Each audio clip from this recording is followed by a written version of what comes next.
There's an African say that says, "Lesogana le le sa tsamaego le nyela kgaitšedi ya yona." That is in Sepedi, meaning actually a man, or rather a young man who does not travel, will end up marrying his own sister.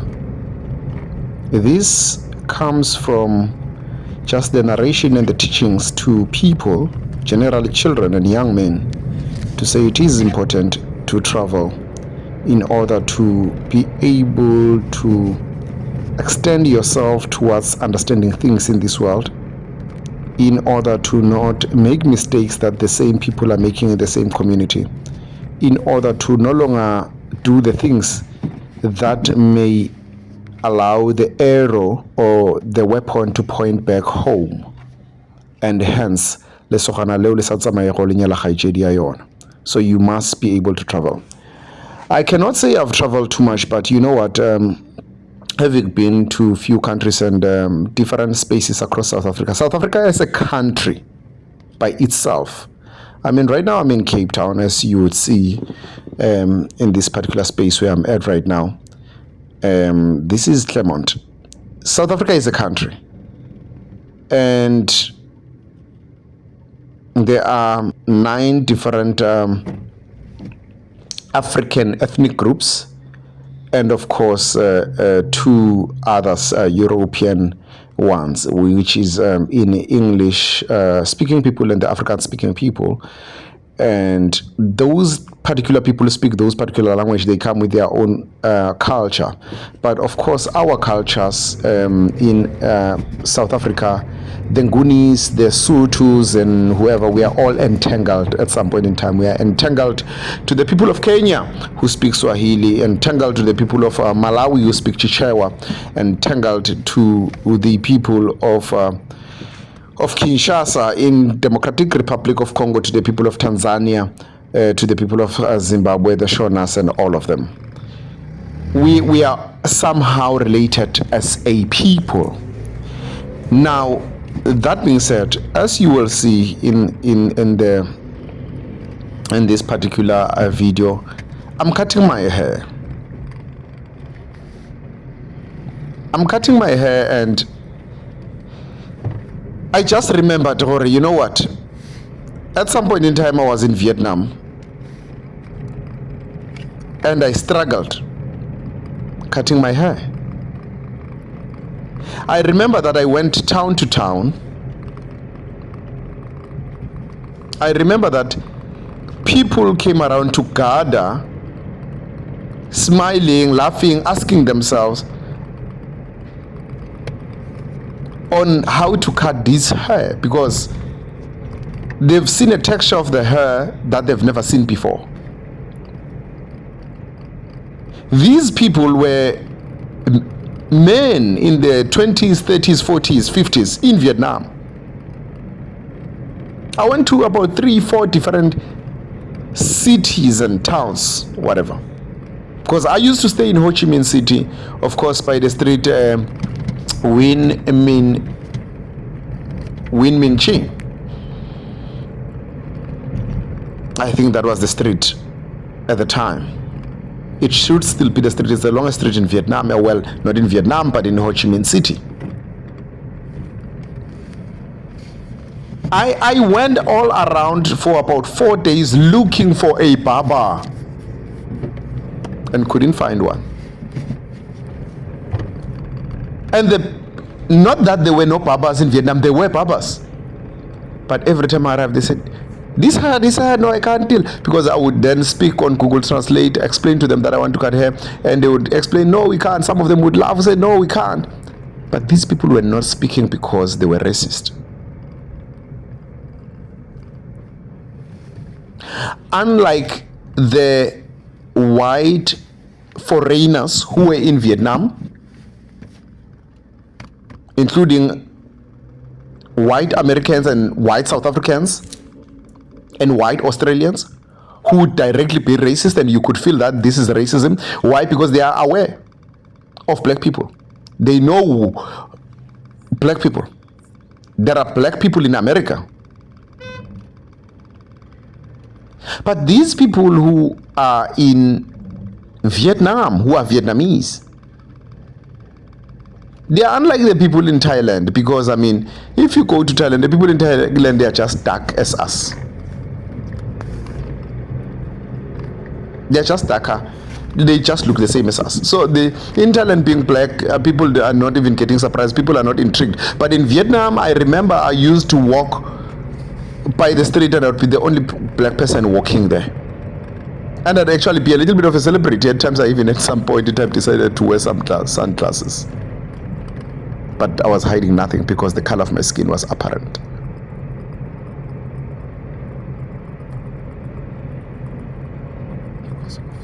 Now, this speaks to cultural intelligence, and this speaks to culture, and this speaks to cultural shocks. The cultural shocks from their side of seeing a black man coming in and they have to cut his hair, and they can't cut his hair. They are disappointing the black man, but it's not because they really want to, but it's because really they are not exposed to. On the other side is the cultural shock by me, who is actually happy to be a foreigner, a human being who's willing to be going everywhere. But now I'm in the time where I need help, I need my car, my hair to be cut. And now I feel like, okay, fine. Just because I'm black, my hair cannot be cut. Is this right? No. Now, me being a foreigner, in a country where I'm happy to be a foreigner in its generality, I am now being a foreigner who's actually not happy to be a foreigner in that particular country. Why? Because here are people, I'm trying to cut my hair here. Here are people all laughing, being surprised to say, what is this? What's happening here? We can't do anything with this hair.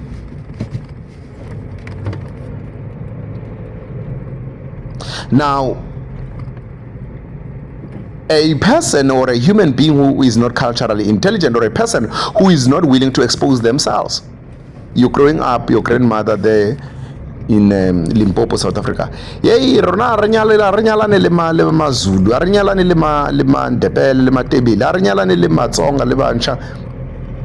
You grow up like that. You are not getting exposed to other people. Cultural intelligence, zilch.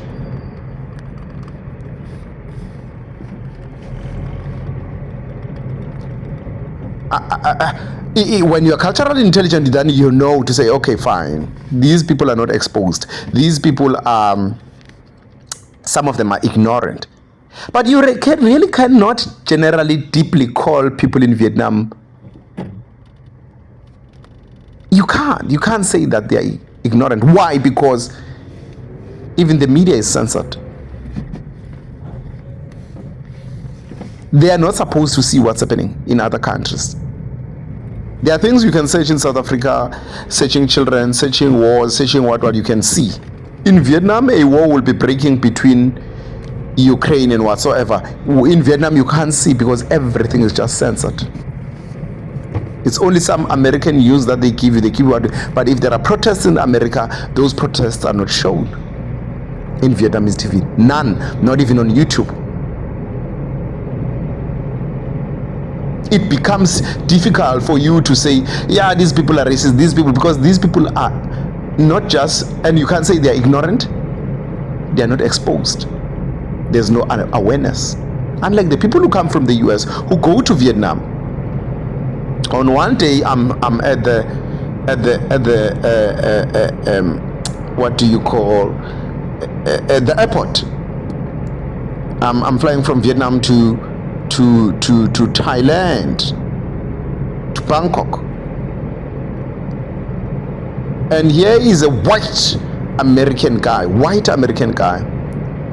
go on to be racist publicly. To say, oh, your skin is so brown, have you been in the sun for too long? My answer was, fuck you. It was easy for me to say, fuck you, you know what? Because I know there are black Americans. How can you ask about the color of my skin and you are a white man from America and you act as if there are no black Americans when you know exactly that there are black Americans? You've seen this skin before. You are just being a racist. You are just being a racist, you are just being stupid, because racism is sickness in its entirety.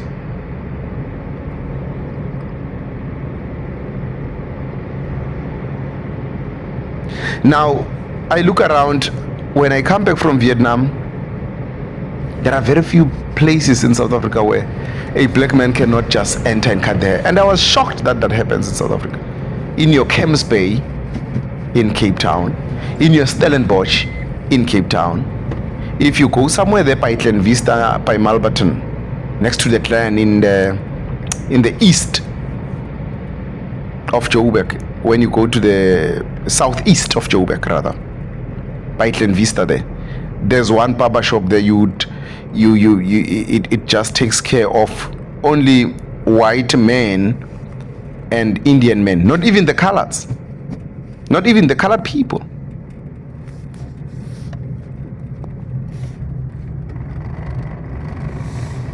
And you get shocked to say, but do we still have this? I thought this is only in Vietnam.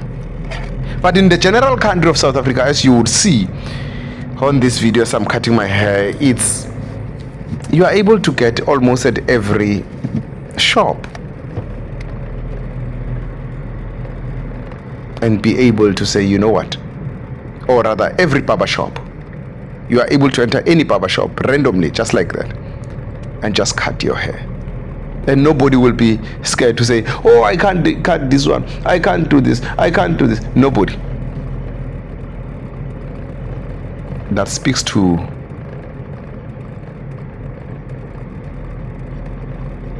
the importance at times of being home. The importance of men, women, and everyone to come back home.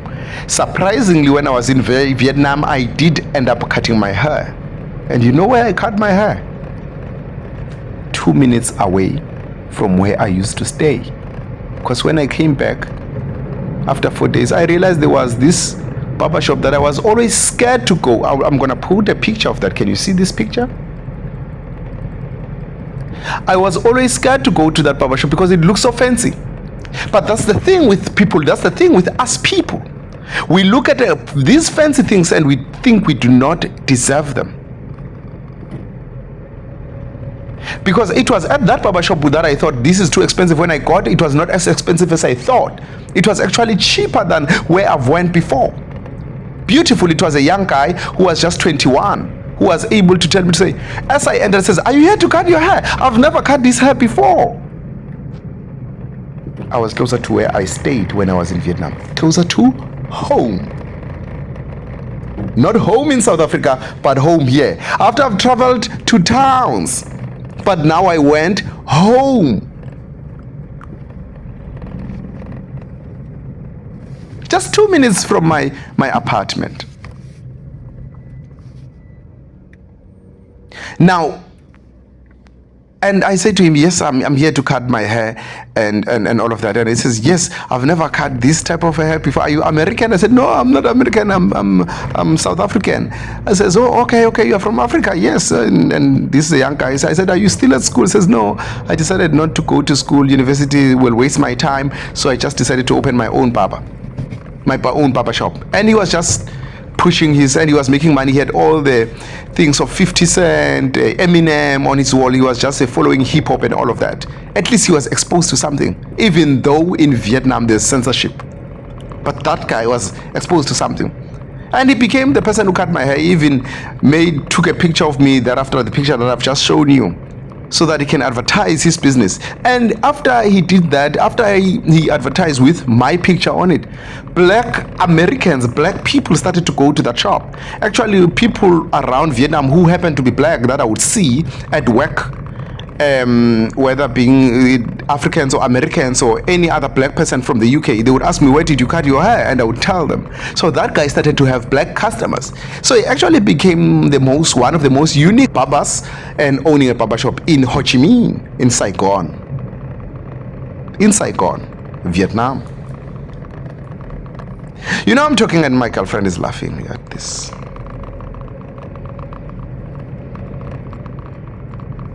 And that is that. And it is important to travel. It is important to find yourself.